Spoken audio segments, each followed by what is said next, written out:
بسم اللہ الرحمن الرحیم۔ السلام علیکم۔ یہ پارٹ نمبر 2 ہے۔ آج ہم آپ کے لیے کتاب ریکارڈ کر رہے ہیں ہوا کچھ یوں کہ، مصنف فائزہ افتخار، آواز عرفان بٹ۔ یہ کتاب آپ کے لیے بک شیئر پاکستان آڈیو لائبریری کی جانب سے پیش کی جا رہی ہے۔ دیگر کتابوں اور معلومات کے لیے آپ رابطہ کر سکتے ہیں 0300291960۔ تو آئیے سنتے ہیں پارٹ نمبر 2، صفحہ نمبر 21۔ ہاں، سارے جہاں سے اچھے تو آپ ہی ہیں، مجھے بہلانے کی کوشش مت کریں، میں سب جانتی ہوں۔ وہ بدستور روٹے روٹے لہجے میں بولی تو احسان سے سمجھاتے وارث نواز کو بھی غصہ سا آ گیا۔ ہاتھ میں پکڑا ہیئر برش ڈریسنگ پر پھینکتے ہوئے کہنے لگا، تم کچھ نہیں جانتی نیلم، زارا تمہاری اتنی کلوز فرینڈز ہیں، پھر بھی تم ان کے بارے میں کچھ نہیں جانتی۔ بس یہ فرق ہے تم میں اور ان میں، ایک ہی کلاس سے تعلق رکھنے کے باوجود تمہاری معصومیت اب تک برقرار ہے اور میں اسے کھونا نہیں چاہتا۔ جانتی ہو یہ سب سج سنور کر اپنے اپنے شوہر کے ساتھ ان پارٹیز میں کیوں شریک ہوتی ہیں؟ ان کی ویلیو بڑھانے کے لیے۔ واٹ؟ سجل نے اس قسم کی ڈیلنگز کے بارے میں سن تو رکھا تھا، لیکن یہ بات اس کے لیے صدمہ ہی تھی کہ اس کی فرینڈز میں سے بھی کوئی گناونا کھیل کا حصہ ہے۔ وہ زارا عنایت حسین جو آکسفورڈ کی تعلیم یافتہ ہے اور لاہور کے سب سے مہنگے پرائیویٹ کالج کی وائس پرنسپل ہے، وہ جو ان کے پورے گروپ میں سب سے ڈیسنٹ، سب سے سوبر ہے، اور جسے اپنے شوہر کے بزنس ٹائکون ہونے سے کوئی سروکار نہیں، اور وہ نیلم صفدر شیخ جو قابلیت کے لحاظ سے LLB ہے مگر پریکٹس نہ کرنے کے باوجود اپنے NGO کے ذریعے عورتوں کو انصاف دلانے کے لیے کوشاں رہتی ہے، اور وہ انیتا شیروف اٹالین آزاد کرسچن کراچی کے ایک پارسی شیروف بھائی سے شادی کر کے پاکستان میں ہی رچ بس گئی ہے۔ انیتا جو خود کو اٹلی کے رائل طبقے کا فرد کہتی ہے اور جس کے شاہانہ انداز و اتوار اس کی تصدیق کرتے ہیں، وہ انیتا کیسے، کس طرح؟ میں یہ نہیں کہتا، سب ہی اپنی بیویوں کو اس طرح استعمال کرتے ہیں۔ بٹی ہے، مظہر ہے، سب صاف ستھرا بزنس کرتے ہیں میری طرح، لیکن سجل ان پارٹیز کا ایک امیجن چکا ہے۔ جو بھی بیوی کے ساتھ آئے دوسرے اس کے بارے میں ایسے ہی اندازے لگاتے پھرتے ہیں، اچھی بلی گھریلو سی عورت کو بھی چارہ سمجھ کر منڈلانا شروع کر دیتے ہیں۔ ایسے میں ضبط کرنا بہت مشکل ہو جاتا ہے۔ پچھلے ہفتے اچھا خاصا پڈا ہوتے ہوتے رہ گیا۔ آباسین کمپنی کا مینیجنگ ڈائریکٹر مسز مظہر پر تقریباً لٹو ہی ہو گیا تھا۔ خاصی بدمزگی ہوئی۔ میرا خیال ہے اب مظہر کو عقل آ گئی ہوگی۔ میں نے اسے ایک دو بار اشاروں کنایوں میں سمجھانے کی کوشش کی تھی، کیانی اور بٹی کی دیکھا دیکھی وہ اپنی مسز کو ساتھ نہ لے آیا کرے۔ میں جانتا ہوں وہ اندر سے کتنا کنزرویٹو ہے، وہ موڈ بننے کا کوشش تو کرتا ہے لیکن ہے نہیں۔ کیانی کی بات اور ہے، اس نے اس عمر میں آ کر شادی کی ہے، اس مقصد کے تحت ہے۔ ہوتے ہیں کچھ لوگ ایسے بغیرت بھی، جبکہ بٹی کا معاملہ اور ہے۔ تم جانتی ہو اس سے دوستی بزنس کی بنیاد پہ ہوئی، ورنہ وہ میری ایج کا گروپ نہیں۔ ظاہر ہے اس کی وائف بھی بس یوں ہی سی ہے، وہ اگر خود اسے آگے بڑھائے تب بھی کوئی دلچسپی نہ لے۔ اب تم ہی بتاؤ، تم جیسی بیوی کو ایسی جگہ لے کر کیا میں نے فساد ڈلوانا ہے؟ تم اچھی طرح جانتی ہو تمہارے معاملے میں کتنا ٹچی ہوں۔ کسی نے تمہیں ایسی ویسی نظر سے دیکھا بھی تو ضائع ہو جائے گا میرے ہاتھوں۔ بہتر یہی ہے کہ تم ان فضول پارٹی سے اجتناب ہی کرو۔ جو جگہ تمہارے لائق ہے وہاں میں تمہیں لے جاتا ہوں، اپنے فرینڈز کی طرف، فیملی پارٹیز میں۔ سب میرے قابل اعتماد یار دوست ہیں، تمہیں میرے حوالے سے عزت اور پروٹوکول دیتے ہیں، جبکہ ان پارٹیز میں سے ایک کرپٹ آفیسر ہوتا ہے۔ تم جیسی آفت قیامت بیوی کو لے کر میں اپنے پاؤں پر خود کلہاڑی ماروں گا۔ وارث، آپ بھی بس۔ وہ اس کے حروف پر ایمان لاتے ہوئے ہلکی ہلکی پھیکی ہو گئی۔ شادی کے 8 سال بعد اور 2 بچوں کی ماما ہونے کے باوجود میں آپ کو آفت قیامت لگتی ہوں؟ سوال میں استفسار کم اور اپنی تعریف زیادہ سے زیادہ سننے کی ہوس تھی۔ اور ڈارلنگ، وہ تو جیسے فدا ہو ہی گیا اس معصومانہ انداز پر۔ جان، تم نے خود میں کوئی کمی بھی تو نہیں آنے دی جو میری دیوانگی کم ہوتی۔ بالکل پہلے جیسی ینگ، فریش، اسمارٹ اور پریٹی ہو۔ آج بھی تم لاکھوں بلکہ کروڑوں کی مات دیتی ہو۔ میں یوں ہی تو دیوانہ نہیں ہوا تھا تمہاری ایک جھلک دیکھنے کے بعد۔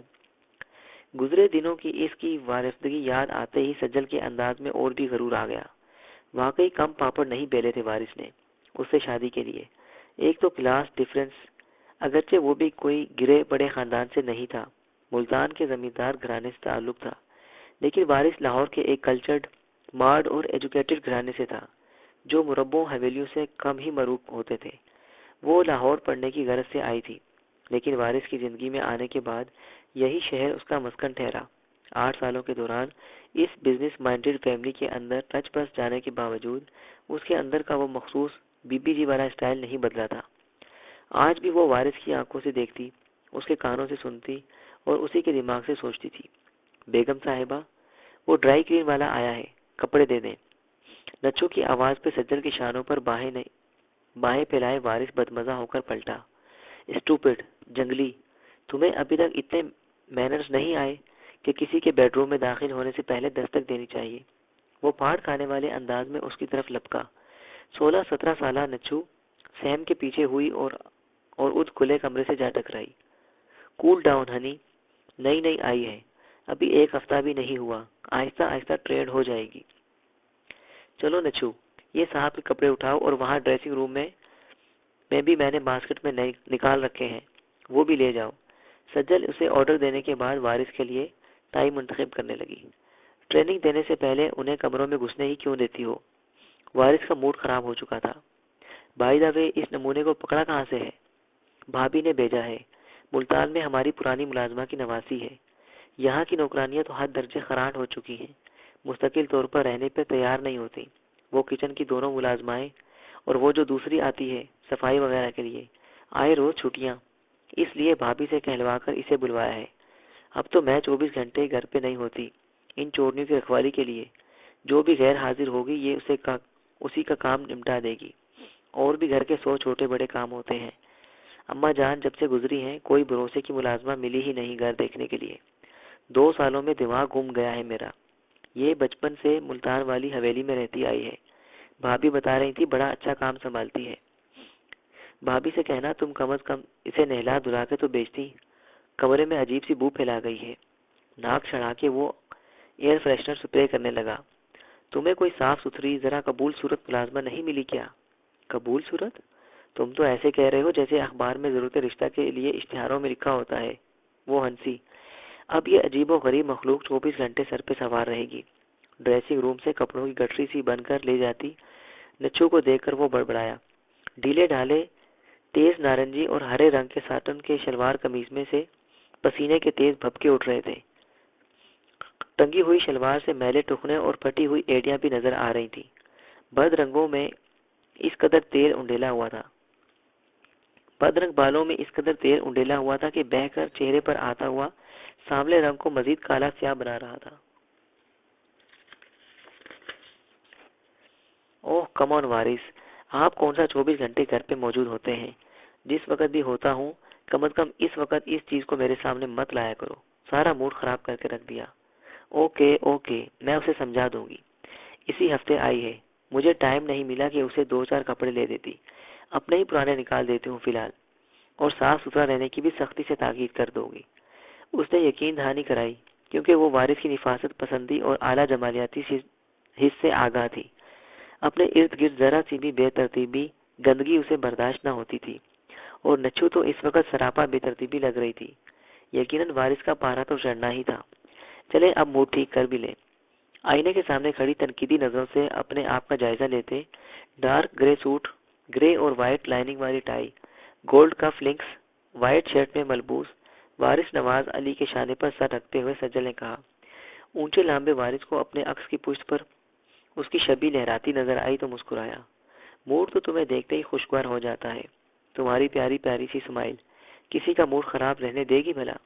یہ جھیل جیسی آنکھیں، یہ سیب جیسے گال، یہ گلاب کی پنکھڑی جیسے لب، یہ گھٹاؤں سی زلفیں، یہ نازک سراپا، اف تم تو بس یو آر آلریڈی لیٹ۔ سجل نے اس کی تعریفیں بیان کر کے آگے پل باندھا۔ ایسے قصیدے وہ صبح شام سنتی تھی اور سرشار ہوتی رہتی۔ وہ پلٹ کر دراز سے وارث کا والٹ نکالنے لگی۔ ٹائٹ فٹنگ والی شرٹ سے کمر کا اضافی گوشت، بوٹیوں کی صورت باہر کو ابل ابل کر ظاہر ہو رہا تھا۔ بمشکل شانوں تک آتے انتہائی ہلکے بال اس وقت گیلے ہونے کی وجہ سے گردن سے چپکے ہوئے تھے اور سر کی جلد تک جگہ جگہ سے نظر آ رہی تھی۔ وارث نواز علی نے اس کو پشت پر ناگوار سی ایک سخت نظر ڈالی۔ شہر کے پوش ایریا میں بنی اس محل نما کوٹھی میں، جس کا لان ہی کئی کنال پہ پھیلا ہوا تھا، اس وقت رنگ و بو کا سیلاب امڑ ہوا تھا۔ سوسائٹی کی کریم یہاں موجود تھی۔ بڑے سے بڑا بزنس مین، اونچے سے اونچا بیوروکریٹ، کئی نامی گرامی سیاستدان، شوبز کے چند معروف چہرے بھی جگمگا رہے تھے۔ یہ پارٹی ایک گروپ آف کمپنیز کی طرف سے دی جا رہی تھی۔ کہنے کو یہ ایک بزنس پارٹی تھی، لیکن فی الحال تمام شرکا بزنس کی بھول بھلیوں سے بے نیاز رقص و سرور کی محفل گرمانے میں مگن تھے۔ وارث نواز علی یہاں سفیان کیانی کے بلاوے پر آیا تھا۔ اس کا ذاتی طور پر اس گروپ آف کمپنیز کے ساتھ کوئی بزنس ریلیشن نہیں تھا۔ وہ cosmetics, soap and detergent, toothpaste وغیرہ پروڈیوس کرتے تھے، جبکہ وارث ان سے بالکل مختلف کنسٹرکشن کا بزنس کرتا تھا۔ لیکن چونکہ اپنے بزنس سرکل میں اس کا بھی خاصا نام تھا، اس لیے شہر کے دیگر معززین کی طرح اسے بھی مدعو کیا گیا تھا۔ سفیان کیانی، جس کی معروف اشتہاری کمپنی اس گروپ آف کمپنیز کا ایڈورٹائزنگ کا شعبہ سنبھالے ہوئے تھی، اسی کے ساتھ وہ یہاں آیا تھا۔ یہ پارٹی کینیا کی گئی کسی بزنس کمپنی کے اعزاز میں دی جا رہی تھی۔ شاید اس گروپ کے چیئرمین کا ارادہ اب وہاں تک بزنس پھیلانے کا ہو، یا وہ اس گروپ کی کوئی پروڈکٹ لانچ کرنا چاہ رہے ہوں۔ ان سب باتوں سے قطع نظر وارث کا یہاں اتنے اہتمام کے ساتھ پہنچنے کا مقصد کچھ اور ہی تھا۔ ان پارٹیز کے ذریعے دیگر کمپنیز کے ساتھ تعلقات مزید بڑھانا تو مقصود تھا، لیکن دوسری بڑی وجہ یہاں مس نشا کی موجودگی تھی۔ مس نشا پاکستانی نژاد تھی۔ یہ الگ بات کہ اسے شہرت ہمسایہ ملک کے ذریعے ملی۔ پاکستانی باپ اور آئرش ماں کی یہ بیٹی امریکہ میں پلی بڑھی۔ بچپن ہی سے ایکٹریس بننے کا شوق انڈین فلمیں دیکھ کر پروان چڑھا۔ نیو یارک میں ہونے والے کسی شو کے ذریعے اس کا رابطہ بالی ووڈ کے ایک ڈائریکٹر سے ہوا، جس نے اسے انڈیا آنے کی دعوت دی۔ انڈیا سے ماڈلنگ کا آغاز ہی اسے شہرت کی بلندیوں پر لے گیا۔ آئرش نقوش میں اسے مشرقی حسن کی ملاوٹ اسے انفرادیت بخشی تھی، اور انڈیا کی بے باک ترین ماڈلز کو بھی اس کا امریکہ کی آزاد فضاؤں میں پروان چڑھا جسم مات دیتا تھا۔ ایک سال کے اندر اندر ہی وہ انڈیا کی ٹاپ ماڈل بن گئی، اور اس کا کریز پاکستان تک جا پہنچا۔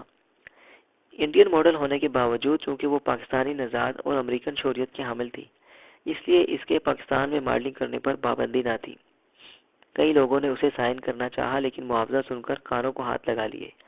1.5 منٹ کے اشتہار کا جتنا معاوضہ وہ مانگتی تھی، اس میں 3 گھنٹے کی 2 پاکستانی فلمیں بن سکتی تھی۔ آخرکار اس گروپ آف کمپنیز نے بازی مار لی اور اسے 1 نہ 2 اکٹھے 3 اشتہار کے لیے سائن کر لیا۔ ابھی یہ اشتہار آن ایئر نہیں کیے گئے تھے، لیکن ان کی دھوم مچ چکی تھی۔ اس بار اس گروپ نے اپنی مخصوص ایڈورٹائزنگ ایجنسی یعنی سفیان کیانی کی بجائے انڈیا ہی کی کسی کمپنی سے اشتہار کروائے تھے۔ سنا گیا تھا کہ یہ بھی مس نشا ہی کی شرط تھی۔ وارث بھی کہ غیر ملکی چینلز پر نشا کی بے باک ترین ماڈلنگ دیکھ کر اس کا اسیر ہو چکا تھا۔ مشہور برانڈ کی اس جینز کا اشتہار تو اس کا پسندیدہ تھا، جس میں وہ گھوڑے پہ سوار ہواؤں سے لڑ رہی تھی۔ اس کے گھنے ریشمی ہلکے سنہری بال سلو موشن میں دلکش انداز میں لہرا رہے تھے، اور اس کا وحشی حسن دل میں ہلچل سی مچا دیتا تھا۔ اسی وحشی حسن کو تسخیر کرنے کا ارادہ دل میں لیے آج وارث نواز علی اس پارٹی میں موجود تھا۔ محفل پورے جوبن پر تھی، لیکن تاحال مس نشا کی آمد نہ ہوئی تھی۔ ہیلو مسٹر وارث، وہ کیانی کے ساتھ سوئمنگ پول کے کنارے کھڑا وارڈ کا سیپ لے رہا تھا، جب مسز نیلم صفدر شیخ اپنی نیٹ کی ساڑی کا پلو کو سنبھالتی ہوئی کچھ گراتی ہوئی اس کے قریب چلی آئی۔ اس نے خوش دلی کے ساتھ ان کی گرم جوشی کا جواب دیا۔ Where is Sajal? O know again. اس کے آس پاس نظر دوڑاتے ہوئے نیلم نے بڑے ناز شکوے سے کیا۔ یہ شکایت تو ہمیں بھی ہے، مسٹر وارث ہمیشہ اکیلے ہی آتے ہیں۔ مسز لودھی نے مڑ کر گفتگو میں حصہ لیا۔ لیڈیز، آپ کی شکایتیں سر آنکھوں پہ، لیکن سجل وہ بزنس پارٹی سے الرجک ہے۔ اب اگر میں فورس کر کے اسے لاؤں گا تو حقوق نسواں کی علم بردار آپ ہی خواتین ہیں، تب بھی آپ کو شکایت ہوگی۔ اس نے بامشکل انہیں ٹالا۔ یار یہ سجل، بھابی، واقعی پارٹی سے الرجک ہیں یا تم انہیں لے کر نہیں آتے؟ کیانی نے بے تکلفی سے سوال کیا۔ جو بھی سمجھ لو، وارث نے آخری گھونٹ لے کر پاس سے گزرتے ویٹر کے ہاتھ میں رکھی ٹرے پہ گلاس رکھتے ہوئے کہا، ویسے بھی اسے یہاں لانے کا کوئی فائدہ بھی تو نہیں، الٹا اپنے ہی نمبر کم ہوں گے۔ اب تم سے کیا تکلف، تم تو جانتے ہی ہو ہماری سوسائٹی میں یہ سب کتنا کاؤنٹ ہوتا ہے۔ Personality magnet, personality charm, attraction, اور وہ عورت 2-3 سال میں ہی اپنا سارا چارم لوز کر چکی ہے۔ لیکن تمہاری تو لو میرج تھی، کیانی نے خریدا۔ اوہ، لو میرج، ڈیم اٹ۔ ہلکا سا نشہ بھی انسان کو ہوش و حواس سے مکمل بیگانہ کر دیتا ہے، تو کم از کم اس سطح پہ تو لے آتا ہے کہ وہ مصلحت کوشی اور بردباری جیسے ہتھیاروں کو پھینک دیتا ہے۔ اس وقت بھی یہی ہوا۔ وارث کی رگوں میں دوڑتے سرور نے اس کے اندر کی کفت کو باہر نکال دیا۔ لٹو تو میں اس کی شکل و صورت پہ ہوئی ہوا تھا، اس پہ اس کا گریز، جھجک، جسے میں اس کی ادا سمجھا، اسی انفرادیت نے مجھے اٹریکٹ کیا تھا۔ اتنے سال فورن میں رہ کر میں یہ مشرقی طور طریقے بھول ہی چکا تھا۔ واپس پاکستان آنے کے بعد اپنے سرکل میں بھی اس کا مظاہرہ کم ہی دیکھا۔ ایسے میں سجل مجھے الگ سی لگی اور میں اسے اپنانے پہ تل بیٹھا۔ میرے پیرنٹس، فرینڈز، سب نے مجھے سمجھایا، خاندان اور دولت کا ہم پلہ ہونا ہی کافی نہیں ہوتا، لائف اسٹائل بھی میچ کرنا چاہیے، لیکن میں نہیں سمجھا۔ ادھر اس کی فیملی بھی رضامند نہیں تھی۔ ہزاروں شرطوں کے بعد مانے وہ لوگ۔ اگر میں اپنے پیرنٹس کا اکلوتا نہ ہوتا اور سجل کے عشق میں انہیں جان سے گزرنے کی دھمکیاں نہ دیتا تو وہ کبھی یہ شرطیں نہ مانتے۔ اس جاٹ زمیندار نے میری پراپرٹی پر 50% کا حصہ دار بنا کر اپنی بیٹی میرے حوالے کر دی۔ ڈیم اٹ، اندھا ہو گیا تھا میں۔ وہ شرم، جھجک، گریز، سب اس کے اندر کا پینڈو پن تھا۔ ملتانی جٹی آج شادی کے 8 سال بعد بھی شہر کے سب سے مہنگے ڈیزائن کے آؤٹ فٹس پہننے اور کلاس کی بیوٹیشن سے تیار ہونے کے بعد بھی وہی کی وہی ہے۔ کینیرٹ کالج میں گزرے 3 سال بھی اس کا کچھ نہ بگاڑ سکے، اور سب سے بڑا ظلم جو میرے ساتھ ہوا وہ یہ کہ 2-3 سالوں بعد ہی اس کے رنگ و روپ نے اس کا ساتھ چھوڑنا شروع کر دیا۔ کمر سے کمرہ بن گیا۔ ریشمی چوٹیاں اب 2-3 باریک لٹوں میں بدل چکی ہے۔ بادامی آنکھیں رخسانوں کے ابھار کے اندر دفن ہو چکی ہیں۔ تم ہی بتاؤ میں کس برتے پر اس فٹ بال کو ہر جگہ گھسیٹتا پھروں؟ کمال ہے یار، بھابھی کے سامنے، بلکہ ہم سب کے سامنے بھی تم ان کی تعریفیں کرتے نہیں تھکتے۔ ہم تو تمہیں پکا جوروں کا غلام سمجھتے تھے۔ کرنی پڑتی ہیں تعریفیں، کرنی پڑتی ہیں۔ اس کے باپ نے ایسا تگڑا بندوبست کیا ہے کہ میں اس سے چھٹکارا تو پا نہیں سکتا، اور اس کے ساتھ بنائے رکھنے کا یہی ایک طریقہ ہے کہ اس کی آنکھوں پر پٹی باندھے رکھوں، محبت، عشق، اعتماد کی۔ اس پٹی کے باندھنے کے بعد صرف اسے سنائی دیتا ہے وہ قصیدہ جو میں اس کے گمشدہ حسن کی تعریف میں پڑھتا ہوں، دکھائی کچھ نہیں دیتا۔ اور یہی میں چاہتا ہوں۔ اسے اس بات پہ اندھا یقین ہے کہ میں سر سے پیر تک اس کے عشق میں مبتلا ہوں، اس کے ایک ایک نقش پہ فدا ہوں۔ اس کے آگے میری نظروں میں کوئی حور پری بھی نہیں جچ سکتی۔ بس وہ اسی میں مست ہے، مگن ہے۔ کوئی آ کر اسے کہہ بھی دے کہ میں اس وقت فلاں کے ساتھ ہوں تو وہ کہنے والے کا منہ نوچ لے گی۔ اس حد تک مجھ پر بھروسہ کرتی ہے۔ کمال ہے یار، مان گئے تمہاری استادی۔ کیانی نے زبردست کہکا لگایا۔ اور میرا خیال ہے تم اس لیے بھی انہیں یہاں ایسی گیدر رنگس میں نہیں لاتے تاکہ اصل اور سچا حسن دیکھ کر کہیں اور وہ اپنی خوش فہمی سے باہر نہ آ جائیں۔ بالکل، اس نے تائید کرتے ہوئے سامنے نظر اٹھائی اور جیسے ساکت رہ گیا۔ سہج قدم اٹھاتی بے شمار معززین کے دلوں میں وہ یقیناً مس نشا تھی۔ کیانی بھی اس کی طرح بے اختیار ہو گیا۔ اسکرین پر اس کا حشر سامانیہ کم نہ ہوتی تھی، اور اس وقت تو وہ روبرو تھی، ریزرو رہنے کی ایکٹنگ کرتے ہوئے۔ بیوروکریٹس بھی اس کے آگے بچھے جا رہے تھے۔ اس کے آنے سے پہلے محفل میں رنگینیاں بکھیرتی لیڈیز اب کونے میں سرکتے ہوئے رشک و حسد کے ملے جلے جذبات کے ساتھ اسے دیکھ رہی تھی۔ وارث نے نظر بھر کے اس کے سراپے کا جائزہ لیا۔ دل بخود ہی اس کا موازنہ ایک بھدی سی سجل سے لے کر بیٹھ گیا، جو اپنے جاٹ باپ کی سیاست کی وجہ سے آج اس کے سر پہ چڑھی بیٹھی تھی، ورنہ اس کے چند روزہ حسن کے رنگ اتنے کچے تھے کہ وہ کب کا اس سے چھٹکارا حاصل کر لیتا۔ اگر جو وہ 50% کی 5 فٹ 8 انچ کے قد کے ساتھ موزوں ترین فگر لیے وہ وارث نواز علی کو اپنے ساتھ میچ کرتی نظر آئی. شانوں سے بھی نیچے تک آتی 70 کلو کی سجل کو اس نے خیالوں ہی خیالوں میں ایک لات رسید کی. اس کی سونے جیسی چمکتی رنگ کے آگے سجل کی سفید رنگت بھی پیلاہٹ گلتی نظر آئی. اس کے سونے کے تاروں کے ڈھیر کی صورت بکھرے گنگریالے بالوں کے سامنے سجل کی مری چوہیا جیسی زلفیں پس منظر میں چلی گئیں.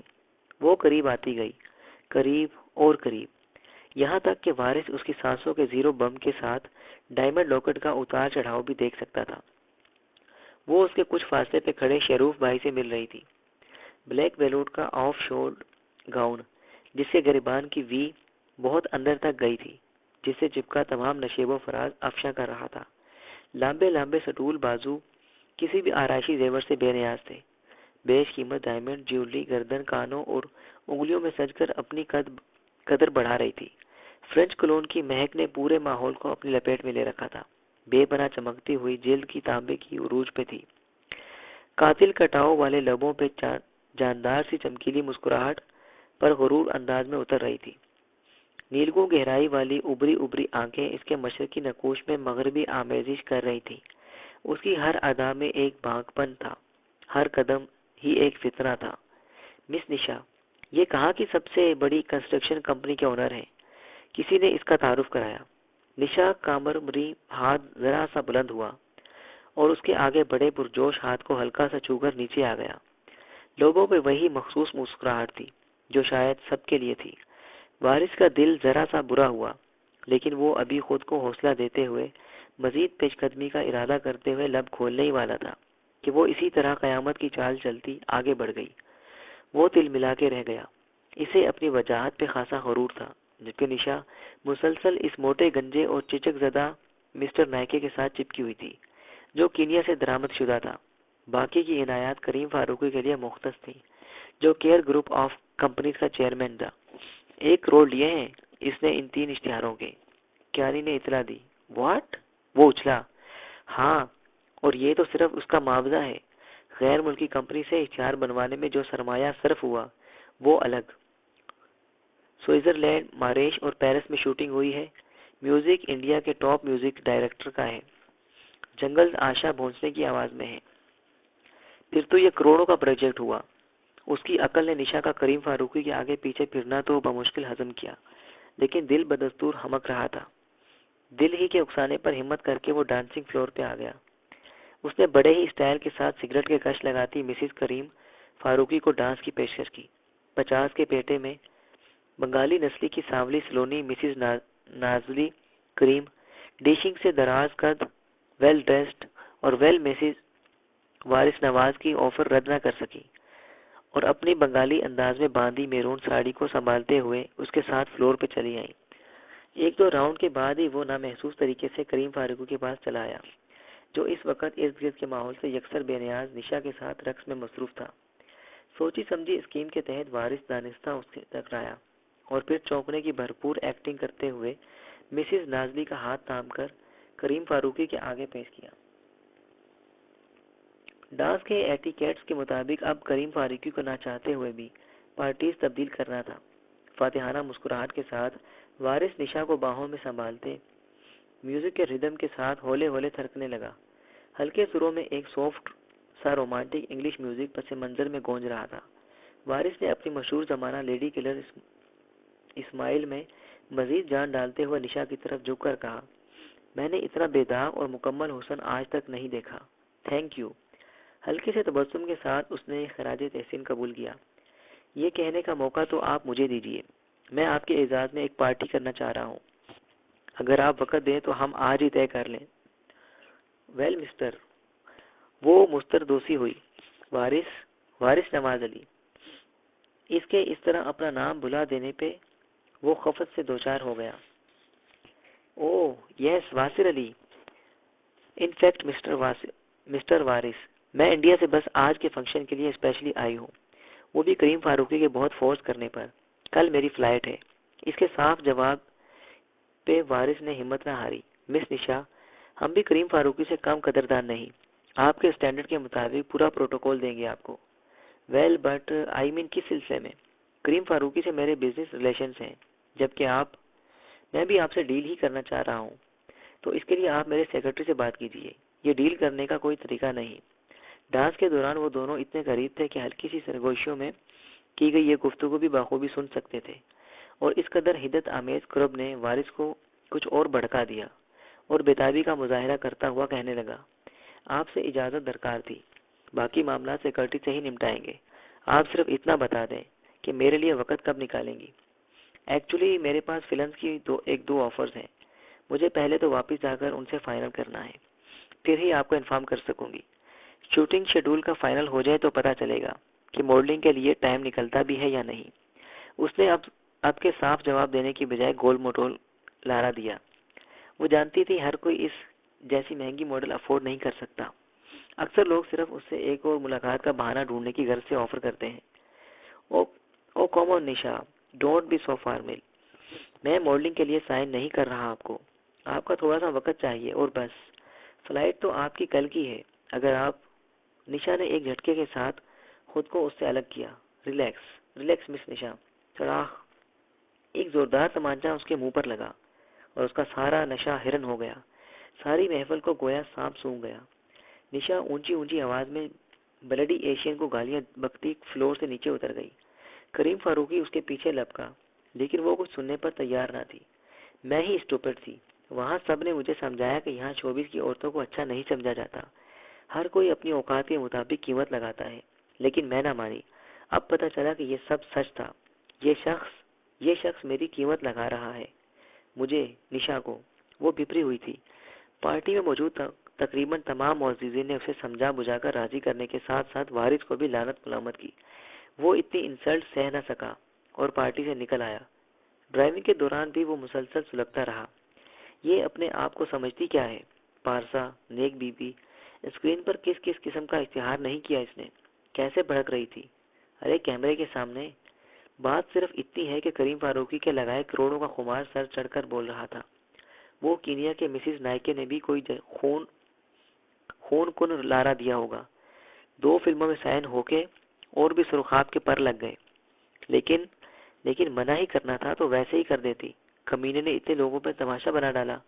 تھپڑ دے مارا میرے منہ پر، وارث نواز علی کے منہ پر. سوسائٹی میں میری کوئی عزت ہے، مقام ہے. یہ 5 کروڑ لے تب بھی رہے گی تو جسم بیچنے والی. اسکرین پہ ادائیں دکھا کے بیچے. شوبز کہاں کا پروفیشن، میرا بزنس ہے بزنس. اپنی تذلیل یاد کر کے وہ نئے سرے سے بھڑک اٹھا. غلیظ گالی سے اسے نوازنے کے بعد بھی وہ سینہ ٹھنڈا نہ ہو رہا تھا. بانس کا بانس. پتہ نہیں کیوں لوگوں نے سر چڑھا رکھا ہے بیوٹی کوئن کہہ کے ڈھانچے کو. ڈھانچہ ہے بالکل. سخت تیش کے عالم میں وہ گھر پہنچا. پورچ میں اپنی مرسیڈیز لگاتے ہوئے اس نے سجل کی کرولا وہاں کھڑی نہ دیکھی تو ٹھٹک گیا. کچھ یاد سا تو آ رہا تھا کہ اس نے کہیں جانے کا ذکر کیا ہے، مگر کہاں، یہ ذہن سے نکل گیا. وہ سر جھٹکتا ہوا اندر داخل ہوا. لانچ میں رکھا ٹی وی فل 11 والیوم میں آن تھا. کسی پنجابی فلم کا ہوش روبا رقص جاری تھا اور کارپٹ پہ بیٹھی نچو آم چوسنے میں مگن تھی. وارث، واٹ ربش، یہ کیا بکواس لگا رکھی ہے. اس نے آگے بڑھ کر دھمال نما گیت کی بلند آواز کا گلا گھونٹا. نچو تڑپ کے اٹھی تھی. اس کا لمبا دوپٹہ اسی کے پیر تلے آیا اور وہ منہ کے بل گرتے بچی. کھسیانے سے انداز میں ایک ہاتھ سے صوفے کا سہارا لیتے اور دوسرے ہاتھ سے منہ پر لگا آم کا گودا صاف کرتی اور کھڑی ہو گئی. کہاں ہے سجل؟ وہ ناگواری سے اس کے سنے ہوئے ہاتھ دیکھنے لگا. جی بیگم صاحب تو اپنی بائی کے گھر گئی ہیں. اوہ، اسے یاد آ گیا. اس کے بڑے سالے خاور جو لاہور میں رہتے تھے کی بڑی بیٹی کی شادی طے پا گئی تھی. ابھی صبح ہی سچل نے بتایا تھا کہ آج سے ڈھولک کی رسم شروع ہو رہی ہے. اور بچے؟ جی وہ بھی ساتھ ہیں. کیا؟ مگر وہاں تو رت جگہ ہوگا. ساری رات ہی ڈھولک بجاتے رہتے ہیں یہ لوگ. بچوں کو یوں ساتھ لے گئی سجل. کیا صبح انہوں نے اسکول نہیں جانا؟ اسے اپنے اسکول کا ننیال سے زیادہ گلنا ملنا پسند نہیں تھا. او جی پتہ نہیں. وہ تابڑ توڑ سوالات سے سہم گئی. ہاں جی یاد آیا، وہ سویرے تو ہفتہ ہے. بچوں کو ہفتہ اور اتوار چھٹی ہوتی ہے. ناول ہوا کچھ یوں کہ پارٹ نمبر 2 یہاں اختتام پذیر ہوا۔